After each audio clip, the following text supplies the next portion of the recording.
Assalamualaikum warahmatullahi wabarakatuh. Pemirsa dimanapun Anda berada yang dirahmati Allah Subhanahu wa Ta'ala, pada kesempatan ini saya berkenan untuk mengajak saudara-saudara untuk mengikuti tanya jawab interaktif dengan narasumber beliau Profesor Quraish Shihab dan juga beliau Gus Bah. Mari kita ikuti bersama-sama.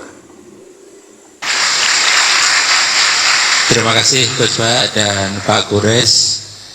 Kita buka sesi selanjutnya. Saya sedang mencari ini.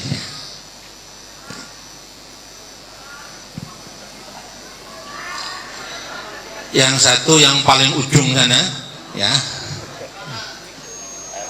Saya sedang mencari sayap kiri saya. Ya. Oh, yang depan ya, yang depan wangi batik ya. Dua dulu ya, dua dulu. Dimulai dari situ dulu ya, silakan. Ya.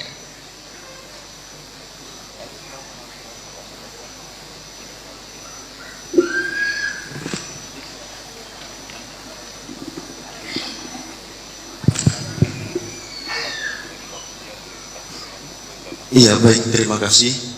Assalamualaikum warahmatullahi wabarakatuh. Waalaikumsalam warahmatullahi wabarakatuh.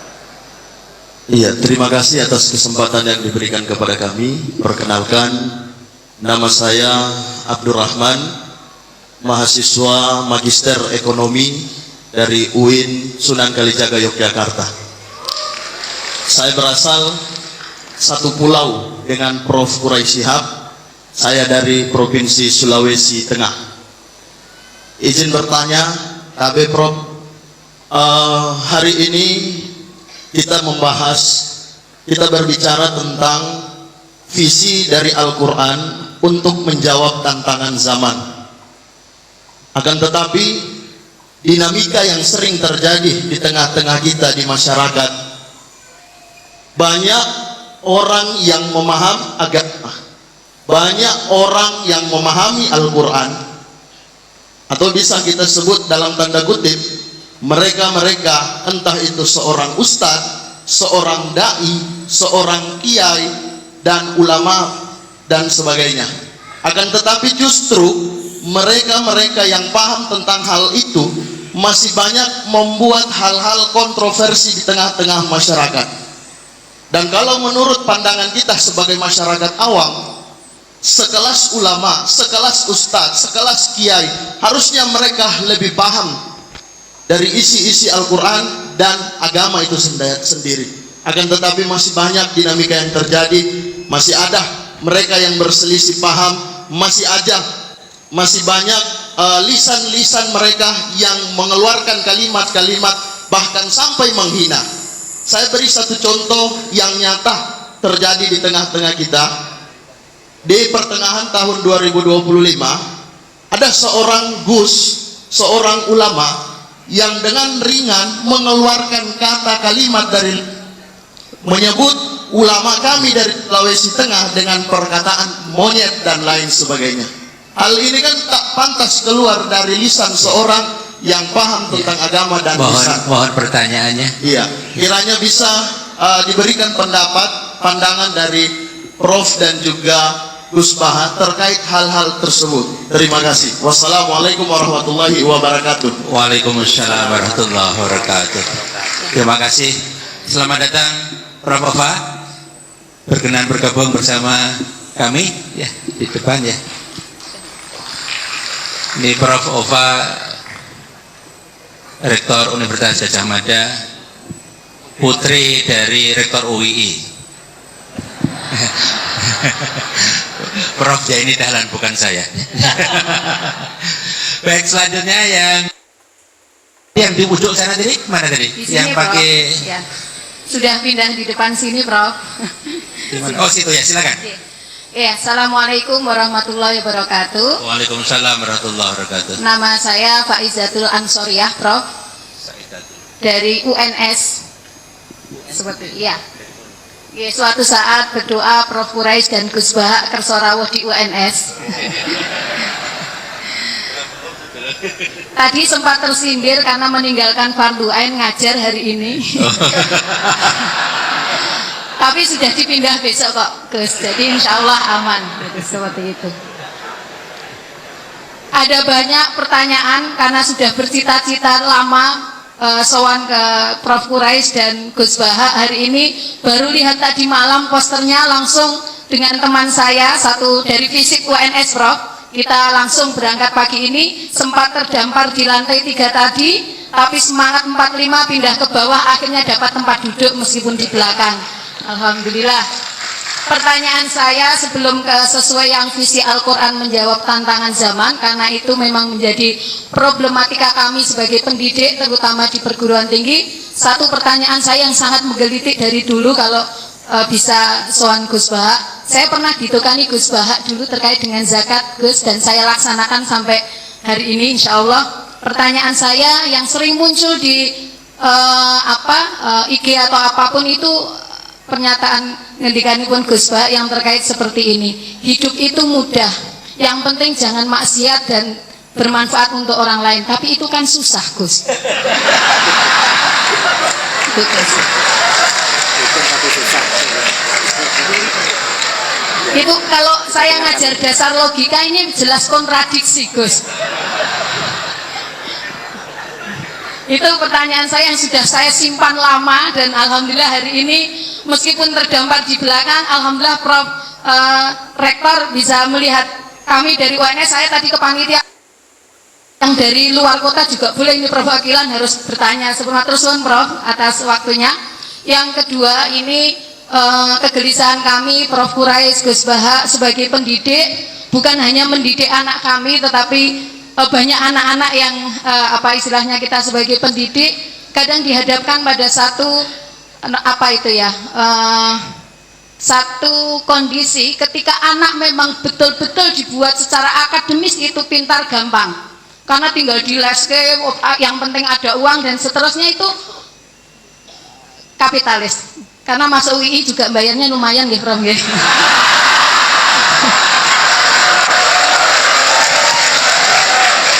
Jadi pertanyaan saya secara ringkas seperti ini, kadang dilema kami sebagai pendidik ditanyai orang tua ataupun di masyarakat, ketika anak-anak betul-betul dididik secara akademis, kadang waktunya habis, tidak ada lagi waktu untuk sosial, apalagi untuk berkenal dengan tetangga, apalagi mengetahui beban orang lain. Tetapi ketika kita juga mendidik anak-anak kita untuk sosial dan sebagainya, secara akademis akan tidak semelesat orang-orang yang dididik secara akademis itu. Nah, ini Al-Quran menjawab kegelisahan kami pada orang-orang tua seperti ini, bagaimana? Itu saja. Yang terakhir, bukan pertanyaan, saya nyuwun doanya untuk dari Prof. Quraisy, Gus Baha dan semua yang hadir di sini, bahwa kami para pendidik ini masih bisa tetap mempertahankan prinsip mendidik sesuai dengan zamannya. Matur suwun, waktunya. Assalamualaikum warahmatullahi wabarakatuh. Waalaikumsalam warahmatullahi wabarakatuh. Dua pertanyaan dari peserta. Semoga apa yang disampaikan atau yang ditanyakan nanti dijabarkan dan dijawab oleh narasumber dengan segamblang-gamblangnya, sehingga kita juga yang di luar bisa mengikuti acara ini dan bisa menerima, menyerap manfaat ilmu dari narasumber.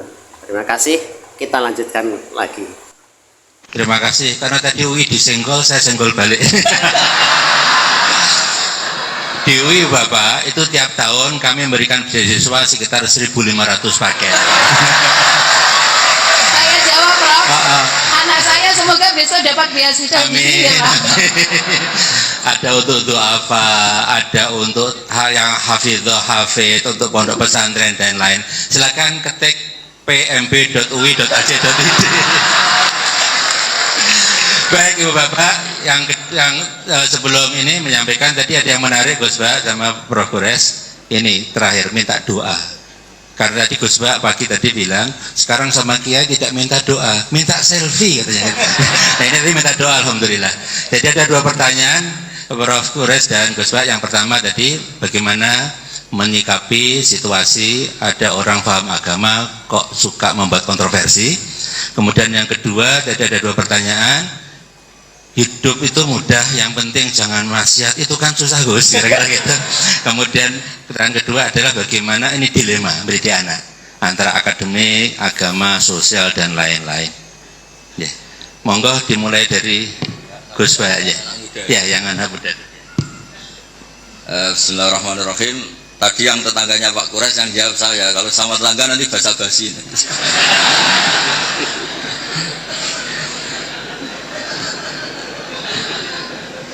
Nggak enak, mau tegas. Ada Ustadz yang bilang apa tadi kamu? Ya bagus lah. Artinya bagus itu di luar Ustadz dia juga manusia, mungkin pas manusia. Jadi ya biasa aja. Jadi keunikan agama ini adalah yang maksum, yang terjaga dari salah itu hanya Nabi Muhammad SAW. Sehingga kesalahan-kesalahan manusia itu bisa dua, bisa saja Ustadz itu salah, bisa saja yang salah itu Anda mengustadkan dia yang sebetulnya ada Ustadz.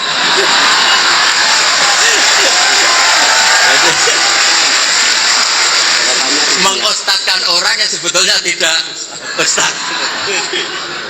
Jadi, kalau Pak Kures gak sampai hati karena Anda orang Sulawesi.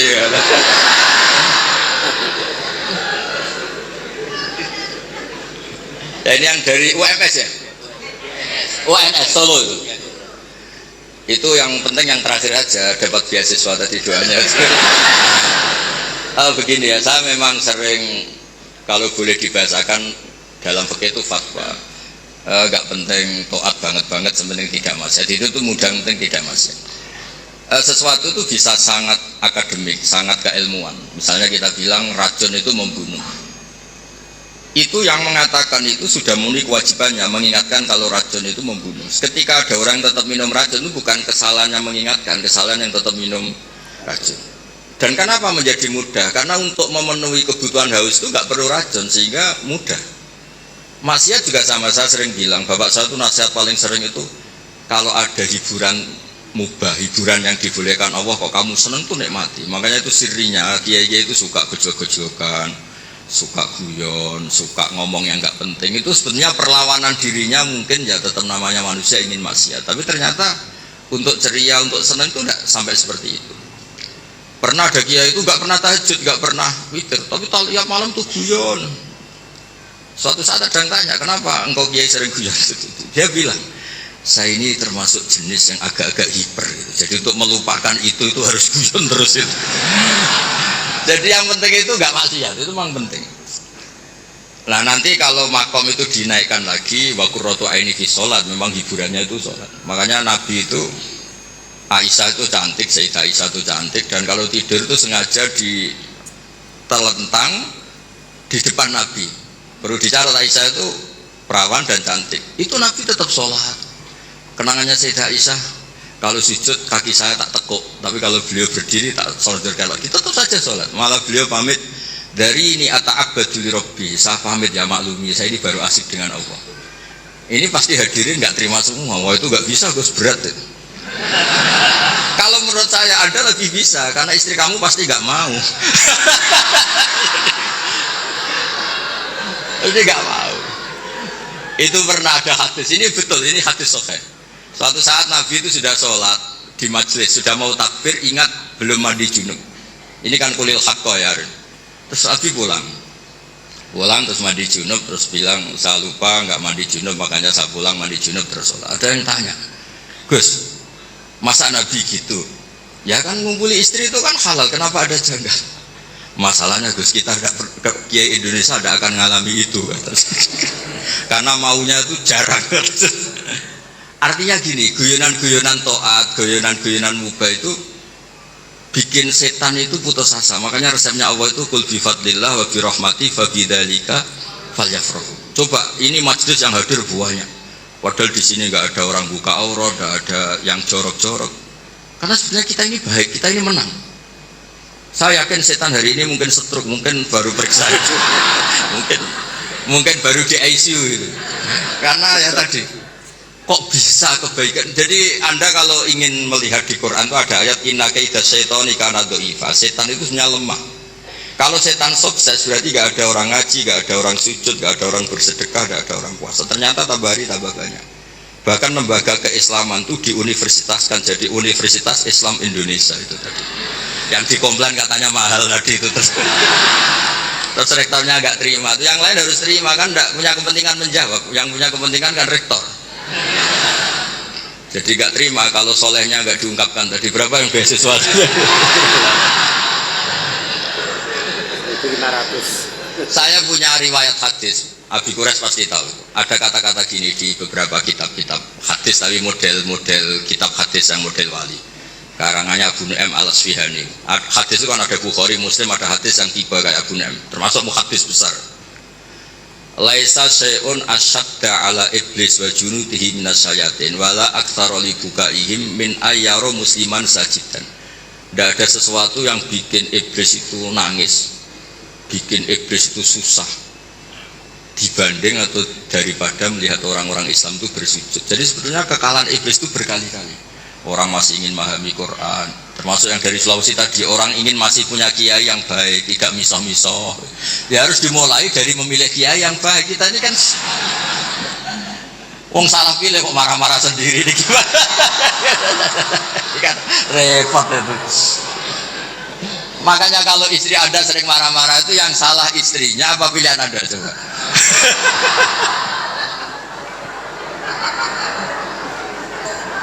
Gimana itu jawabnya itu? Gak usah dijawab Pak Quraisy, kasihan, tertekan betul beliau ini kan. Oh, gak tertekan. Dia tahu perasaan saya.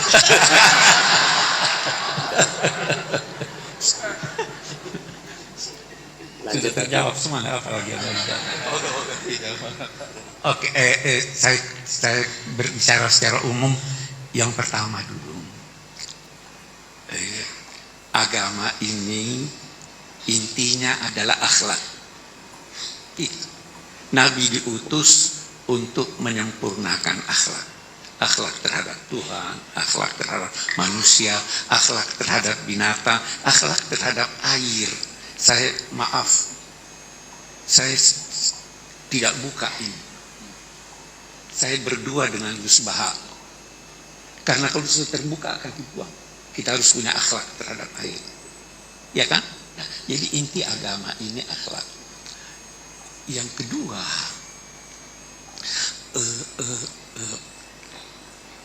jangan pernah maki. Jelas Al-Quran. Wala tasubbul ladzina yad'una min dunillah fayasubbullaha adwan bihi. Jangan maki. Itu satu. Jadi kalau memang dia ustadz atau kiai, dia tidak bakal mati. Tuh yang kedua. Tadi salah pilih. Iya. Jadi artinya, yang ketiga, yang saya ingin katakan, jangan karena berbeda lantas saling menghujat. Bisa jadi perbedaan itu memang dikehendaki Tuhan. Ada perbedaan yang dikehendaki Tuhan. Apa itu? Walau sya'allahu la ja'alakum ummatan wahidah. Kalau Tuhan mau semuanya. Tuhan memang mau kita berbeda karena kita tidak bisa hidup tanpa berbeda. Nah, Quran mau kita berbeda. Salah satu sebab perbedaan adalah Quran. Karena penafsirannya bisa berbeda. Saya beri contoh. Wudhu disuruh basuh kepala. Ya, apa itu kepala? Apa itu kepala? Sudah beda-beda, sedikit. Oke. Kita baca itu ayat. Hendaklah mereka menggunakan tutup kepala mereka untuk menutup dadanya. Yang disuruh di sini menutup dada menggunakan tutup kepala, atau yang disuruh adalah menutup kepala dan dada? Sudah beda, ya kan? Tutuplah gelas itu pakai buku ini. Buku bukan buat penutup, tapi gunakan itu yang menjadikan orang beda nanti. Ya toh? Dulu kiai-kiai kita itu kan kelihatan rambutnya, karena dia pahami kepala, bukan semua kepala. Jadi bisa beda. Jangan kita toleransi. Sedangkan yang terhadap non-muslim kita toleransi. Toleransinya itu jauh lebih hebat dari toleransi yang biasa kita dengarkan. Kalau beda pendapat, yang biasa kita dengarkan apa? Pendapat Anda salah, tapi boleh jadi benar. Pendapat saya benar, tapi boleh. Yang diajarkan Al-Quran lebih dari itu. Apa diajarkan? Qul inna au iyyakum la'ala hudan au fi dhalalin mubin. Qul la tus'aluna amma ajramna wa la nus'alu. Boleh jadi saya yang salah, boleh jadi kamu yang benar, boleh jadi kamu yang salah, boleh jadi saya yang benar. Kita serahkan pada Tuhan. Tidak ada pertengkaran. Kalian tidak akan diminta mempertanggungjawabkan dosa-dosa kami. Kita akui kita punya dosa, tapi kalian tidak bertanggung jawab. Kami pun tidak diminta mempertanggungjawabkan apa yang kamu lakukan. Kita tidak tuduh dia dosa. Itu akhlak. Itu yang hilang dari kita. Hilang dari kita. Saya boleh promosi buku. Saya punya buku namanya Yang Hilang dari Kita. Ya itu kan saja.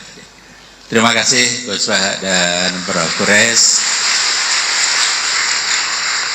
Kita buka satu sesi lagi untuk 2 pertanyaan. Yang biru ya 1. Terus kemudian yang perempuan. Semoga nanti kita mendapatkan manfaat dari tanya jawab interaktif ini. Yang jauh ya ntar. Ya. Oke, yang pakai jilbab biru muda ya. Oke. Baik, silakan yang pakai batik biru 2 saja ya. Silakan singkat, padat, nama dan asal ya. Bismillahirrahmanirrahim. Assalamualaikum warahmatullahi wabarakatuh. Waalaikumsalam warahmatullahi wabarakatuh. Perkenalkan, nama saya Faisal Hanif dari Arsitektur 2023. Hanif. Ya. Nah, saya dari santri Pusat Studi Quran, Tafsir Quran dan Hadis juga, yang itu kan Ustadz Fajar. Nah, saya ada pertanyaan yang ini mungkin cukup keresahan saya sebagai mahasiswa UI yang juga memiliki keresahan tentang tantangan zaman yang ada di kampus UI yang saya lihat problemnya. Nah, Muslim ritual itu, tetapi cara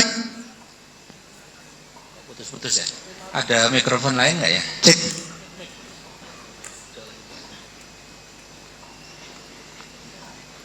Kita tunggu, mikrofonnya agak bermasalah.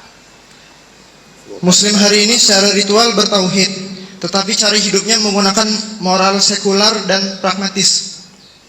Khususnya di kampus saya tercinta ini, terkadang hal ini juga mungkin secara tidak sengaja dipromosikan oleh guru-guru kami yang juga diaminkan oleh mahasiswa. Nah, saya takut bila saja UI itu hanya menjadikan Islam sebatas nama saja.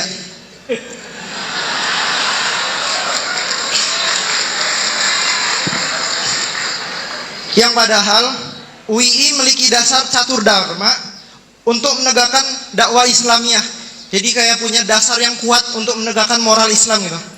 Nah, apakah panjenengan melihat adanya cara menjembatani antara tradisi modernitas, logika, dan visi Quran gitu?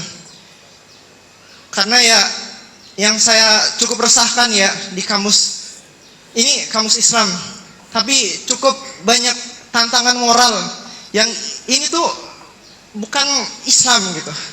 Jadi begitu. Terima kasih.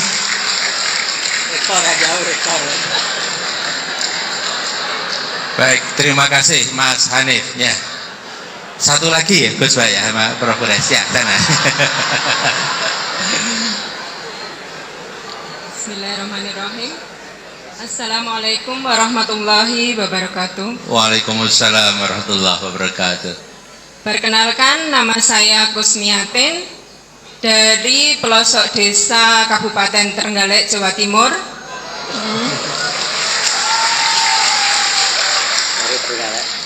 Alhamdulillah, pada hari ini saya mendapat kesempatan untuk bisa bertemu dengan Gus Bahak dan Prof.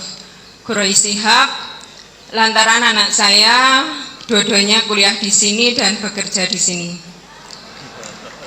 Untuk pertanyaan sebelumnya dari para akademisi, pertanyaan ini dari ibu rumah tangga yang tidak punya pendidikan tinggi, tapi berharap anak-anaknya punya pendidikan tinggi dan memiliki pemahaman agama yang baik.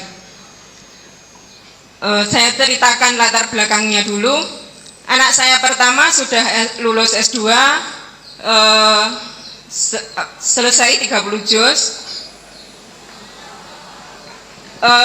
dengan mudah dididik. Kemudian anak yang kedua laki-laki, justru di saat saya sudah mulai memiliki pemahaman bagaimana mendidik anak dengan baik, tapi justru setelah kuliah dia tidak mau menghafal Al-Quran. Dan itu membuat saya selalu bersedih, memiliki pemikiran yang kurang baik terhadap anak. Dan mungkin ini juga dirasakan oleh banyak ibu-ibu ketika mendidik anak-anak tidak sesuai harapan. Jadi saya itu tidak memiliki pemikiran negatif terhadap anak-anak saya. Saya ingin memiliki pemikiran yang selalu positif, yang akan nantinya membuat anak-anak saya itu tetap baik. Jadi saya mohon saran, petunjuk, petuah dari Gus Bahak ataupun Prof. Quraish Shihab, bagaimana menyikapi kondisi yang memiliki anak-anak seperti itu, yang memiliki perbedaan yang sangat jauh, mendidik anak perempuan yang penurut dan memiliki prinsip, kemudian memiliki anak laki-laki yang mungkin memang berbeda secara psikologisnya anak laki-laki dan perempuan itu. Dan menyentil tadi beasiswa, siapa tahu nanti anak saya yang S2 dapat beasiswa S3 juga di sini. Demikian, dan untuk akhir kata saya juga mohon doanya semoga anak-anak saya khususnya dan anak-anak dari ibu-ibu yang di sini atau bapak-bapak di sini nantinya bisa memiliki putra dan putri yang soleh dan solehah. Amin. Terima kasih. Wassalamualaikum warahmatullahi wabarakatuh. Waalaikumsalam warahmatullahi wabarakatuh. Terima kasih Ibu. Ada dua penanya, Prof. Quraish dan Gus Bahak. Yang satu mewakili anak laki-laki, nah, yang kedua mewakili ibu. Dan temanya tadi serupa, kira-kira gitu. Yang pertama tadi refleksi atas keadaan yang terjadi di kampus kami, ya. Ini viral loh. Kemudian yang kedua, ini bagaimana menyikapi dalam mendidik anak kok beda-beda gitu Bu ya. Ya. Kan yang perempuan tadi cenderung nurut, yang laki-laki tadi masalahnya itu tidak lagi mau menghafal Al-Qur'an, kelihatannya gitu yang disampaikan oleh Ibu. Ya, monggo Gus Bahak dan Pak Quraish. Tadi yang dari UII tadi yang ngeluhkan perilaku anak-anak UI, tapi nggak rektornya tuh yang dimaksud. Saya pikir semua yang bertanggung jawab pasti resah kayak Anda. Jadi Anda ini orang baik karena resah. Jadi ada cerita, ini faktual tapi ideal itu mah nggak pernah ada. Dulu di era Nabi tanpa mengurangi hormat tuh ada sahabat itu unik. Dia sangat mencintai Nabi tapi nggak bisa meninggalkan hobinya mabuk. Jangan ditiru mabuknya, ditiru fakta itu. Tapi dia kalau disuruh mabuk di tempat-tempat kayak gitu gak mau, dia inginnya deket-deket. Sampai ada orang yang terus bilang, wah dasar kamu khimar. nggak neruskan monyet loh ya, ini cerita asli. Dasar kamu khimar. Pak Quraisy pasti tahu hadis itu terkenal sekali, ada di Bukhari. Wa kana yulaqabu khimarun. Loh ini sudah iya. Saya nggak butuh iyanya rektor karena iyanya karena nggak tahu bilang iya. Butuh iyanya ini. Jadi ini nambah pahalanya Pak Rektor, saya gojlok itu bukan ngurangi pahala saya, nambah pahalanya Pak Rektor. Dan pahala saya dikurangi masih cukup lah, masih banyak. Sampai para sahabat bilang ma aktsara ma utia. Maksudnya kamu sering dikasih sanksi, dikasih apa, masih tetap gitu. Sampai beberapa sahabat gak kuat terus melaknat dia. Terus Nabi ngendikan la tal'anuhu fa inni wallah la ara illa annahu ahabba wa rasulah. Ada yang riwayat illa annahu yuhibbu wa rasulah. Saya kecewa tapi jangan kamu laknati, saya masih melihat dia mencintai Allah dan Rasul. Terus di komentar Ihya, kitab Ihya bilang falam yukhrij Rasulullah bil maksiyah anil mahabbah, itu saya hafalkan betul hadis itu. Nabi tidak mengeluarkan dia dari status mahabbah, mencintai kebenaran meskipun dia masih salah. Jadi di antara kebaikan agama ini memang selalu berharap. Mungkin anak-anak kita sekarang nakal, nanti ndak. Ini sekaligus jawab ibu-ibu tadi. Kalau ada gugat anak-anak, terus mereka gugat, gimana kok saya ditegur punya ibu ini, juga repot.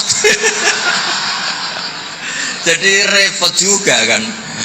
Jadi kadang-kadang orang itu senangani gugat anak. Kalau anak kita gugat orang lain punya ibu menteri, punya ibu dosen, saya kok punya ibu gini, ya repot juga kan. Jadi makanya dikurangi lah ngomplain-ngomplain anak. Kalau kita dikomplain balik juga repot. Jadi artinya ya hidup itu memang nggak pernah ideal, meskipun itu di zaman Nabi. Makanya kata ulama, yang ideal itu nabinya. Kalau zaman mulai dulu ya sama, di Mekah dimusuhi kafir Mekah, di Madinah dimusuhi orang munafik. Ya tetap saja ada saja yang namanya problem.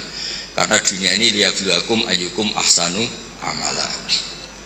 Saya sering cerita di mana-mana dan ini nyata. Ada kiai yang sangat khusyuknya itu nggak pernah mau punya penanya atau santri cantik. Kalau ada orang cantik nggak mau nerima, kalau orang jelek itu mau dia. Saya tanya kenapa? Wah, kalau saya cantik, saya takut syahwat, takut dirahi. Kalau jelek, merongos kan enggak. Terus saya bilang ini dasar kiai amatir, kata saya. Kenapa kok amatir, Gus? Kalau melihat perempuan cantik itu dosa karena birahi, menghina perempuan jelek ya dosa karena menghina. Sama-sama dosa. Ada juga kiai itu yang berteman terus sama orang kecil, takutnya kalau berteman orang kaya itu tamak. Ternyata apa? Gara-gara berteman orang kecil mainnya suruh saja, nyuruh-nyuruh terus. Akhirnya dosa kamu istibat, menghambakan orang lain, memperbudak orang lain. Jadi sama, sebenarnya problem semua. Makanya ini cerita Pak, ini mumpung ada Bu Ova Putri Pak Zeni, saya itu kalau berteman, kalau nggak ditakdir Allah nggak mau. Karena kalau saya milih, oh gara-gara rektor UGM saya mau berteman, nanti kena hisab saya. Makanya ulama itu agak-agak angkuh, al ilmu yuk ta'ala. Jadi kalau Allah yang milih itu yang tanggung jawab Allah. Tapi kalau saya yang milih, saya tuh banyak punya teman jadi menteri. Padahal dulu kayak teman-teman Pak Fatul Wahid yang di Kudus yang jadi menteri. Tapi saya nggak pernah mau. Alasan saya tadi, kalau saya yang ikhtiar nanti tanggung jawabnya ke saya. Tapi kalau Allah yang menentukan, tanggung jawabnya di Allah Subhanahu wa ta'ala. Makanya dalam ilmu tasawuf ada kata-kata kun muradan wala takun muridan. Karena sekali kita yang berikhtiar, kita yang disuruh tanggung jawab. Ya, jadi untuk ngelola anak, ngelola istri atau ngelola suami sama itu tetap inna min azwajikum wa auladikum aduwwal lakum. Ada sisi mungkin kita nganggap anak, suami atau istri itu problem, tapi kata Allah wa in ta'fu wa tasfahu. Kalau kamu anggap legowo dengan fakta-fakta yang kita, karena kalau kita tidak legowo itu zaman Nabi itu ya ada sahabat yang enggak tadi sampai wa kana yulaqabu khimar, itu redaksinya sampai gitu. Dulu sahabat antara Ali dan Muawiyah atau Sayyidina Ali dan Sayyidina Muawiyah itu ya perang konflik. Sayyidah Aisyah dengan Sayyidina Ali ya sering salah paham. Jadi hidup itu gak pernah ideal. Yang ideal nanti setelah di surga. Ya sudah, mau apa coba. Saya cerita yang lucu tapi ini nyata. Nabi itu kalau ada halah, ada itu nangis, ingat Khadijah. Padahal ini hanya teman atau saudara ini. Aisyah cemburu. Ya Rasulullah, kenapa engkau ingat orang yang sudah tua padahal sudah diganti yang lebih muda? Khadijah disebut ajus tua sekali. Gantian Sayyidah Fatimah tersinggung, ibunya disebut ajus tua sekali. Dan selalu Aisyah itu bangga karena istri cantik muda. Terus kata Nabi, kamu ingin supaya Aisyah tidak jumawa sama ibu kamu Khadijah? Ingin ya Rasul. Itu Aisyah dibilangin, secantik-cantik kamu itu dapat duda, setua-tua ibu saya dapat perjaka. Jadi kadang Nabi itu ya asik saja Kak. Ya gak serius-serius banget. Semenjak itu Sayyidah Fatimah Aisyah terus gak pati jumawa banget itu. Karena ternyata iya saya dapat duda. Khadijah janda dapat perjaka gitu. Jadi khazanah Quran, khazanah hadis itu cukup lah untuk. Jadi tadi yang saya katakan wakana yulaqabu Sumaran itu ada di Sahih Bukhari. Pak Quraisy pasti tahu betul. Sekarang tahu Pak Rektor karena sudah dikasih tahu. Itu ada di hadis Bukhari, nanti dicari. Oke, silakan. Apa yang sudah dijawab? Dilema mendidik anak. Oke. Baik.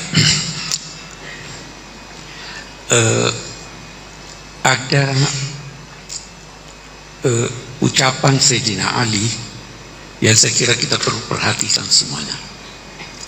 Beliau berkata, "Allimu auladakum fa innahum khuliqu fi zamanin ghaira zamani." Didiklah anak-anakmu dengan kesadaran bahwa mereka itu lahir, tumbuh, berkembang pada zaman yang berbeda dengan zaman. Jadi jangan mau menjadikan anak itu seperti Anda. Kasih dia pertama ini, kasih dia kebebasan untuk memilih apa yang disenanginya selama itu tidak melanggar agama. Anak saya tidak ada jadi kiai, tidak ada belajar agama, tidak ada. Saya tanya, oh ini mau hukum silahkan, mau psikologi silahkan, mau komputer silahkan, karena semua ilmu itu baik. Yang menentukan anak itu apa keinginannya, apa bakatnya, kita tinggal mengarahkan. Yang kedua, Bu, jangan bedakan antara anak lelaki dan anak perempuan.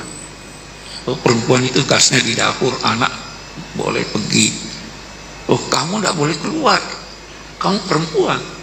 Laki-laki, oh silakan. Jangan, tolong ukurnya itu agama. Tolong. Tidak membedakan bukan berarti harus sama. Tidak membedakan dalam perlakuan berlaku adil. Tidak membedakan dalam perlakuan memberi biaya yang dia butuhkan, yang wajar untuk dia. Anak laki saya tidak belikan emas dan perak. Tetapi anak perempuan, karena itu adalah kebutuhannya. Jadi jangan berkata bahwa oh ya kamu sudah saya beri dulu ini sekian, anak laki minta tidak. Yang ketiga, yang terpenting, bersahabatlah dengan anak. Jadi kalau mau anak taat, bersahabat. Karena kalau tidak bersahabat, dia punya problem, dia ceritakan pada temannya yang tidak mengerti. Tapi kalau bersahabat dengan dia, dia akan menyampaikan saya begini, bisa dibimbing oleh orang tuanya. Karena itu sering-seringlah diskusi, bercanda, apa segala, pokoknya jadi sahabat supaya dia mau. Saya kira itu yang saya usahakan untuk terapkan dalam keluarga. Mudah-mudahan. Dan satu hal, selama masih ada, ini boleh jadi kita beda. Saya belajar di Al-Azhar. Ada yang berkata begini, Pak Quraisy itu istrinya pakai jilbab, ya kan? Anaknya yang paling tua pakai jilbab, ini pakai jilbab. Najwa kok enggak pakai jilbab? Ada anak saya belajar di Amerika, dokter spesialis. Waktu dia di Amerika, jangan pakai. Kenapa? Dilecehkan kamu. Ya kan? Ada enggak pendapat? Ada jawabannya. Najwa, Abi, saya harus pakai jilbab. Terserah kamu. ada pendapat begini, ada pendapat begini, ada pendapat begini. Saya tidak mau paksa, karena beragama itu jangan dipaksa, harus kesadaran, ya kan, bersahabat.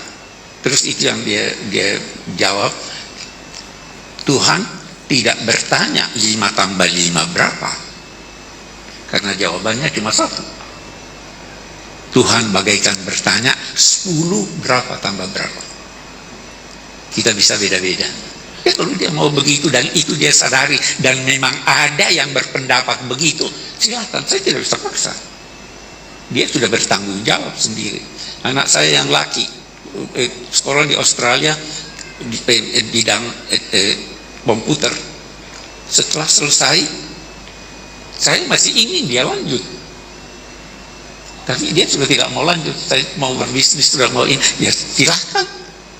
Jadi jangan paksa anak, tetapi kalau mau sadarkan dia sehingga dia, nah kenapa dia sadar? Karena dia bersahabat dengan Anda, karena Anda bersahabat dengan dia. Saya kira itu kunci yang saya bisa beri sebagai jawaban. Terima kasih. Terima kasih Gus Bah. Terima kasih telah mendengarkan dan mengikuti sesi tanya jawab interaktif dengan narasumber. Ada yang bisa kita tarik garis bawahnya, yaitu untuk mendidik anak kita harus bersabar dengan anak tersebut, sehingga antara orang tua dan anak itu bisa saling komunikasi dengan baik. Dan masanya, zamannya, zaman kita dengan zaman anak-anak sudah berbeda. Demikian, semoga informasi ini bermanfaat untuk kita semua. Cukup sekian dan mohon maaf. Assalamualaikum warahmatullahi wabarakatuh.